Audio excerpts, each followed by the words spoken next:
Hello दोस्त नमस्ते प्रणाम। मैं हूँ आपकी बंदना, स्वागत करती हूँ मीरा अवधि गीत हम आप चैनल सब्सक्राइब किए हैं हमारे मीरा अवधि गीत के चैनल को प्लीज सपोर्ट करिएगा। और दीदी गीत सुनाने जा रही हैं, सुनिएगा, आनंद लीजिएगा।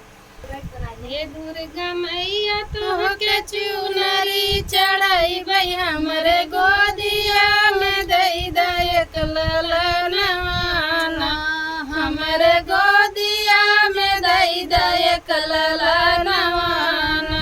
का करी है दुर्गा मैया गाड़ी के न डरी है जबले ब्रह्मा के न डोलैया सनवाना, जबले ब्रह्मा के न डोलैया सनवाना।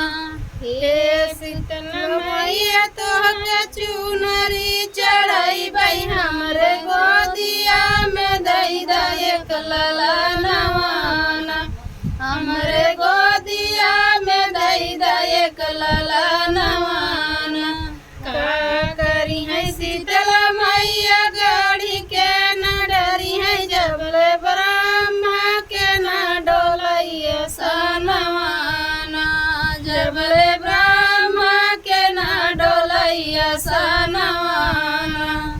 हे काली मैया तोहके चुनरी चढ़ाई बई हमरे गोदिया में दई दयक ललनवाना, हमरे गोदिया में दई दयक ललनवाना।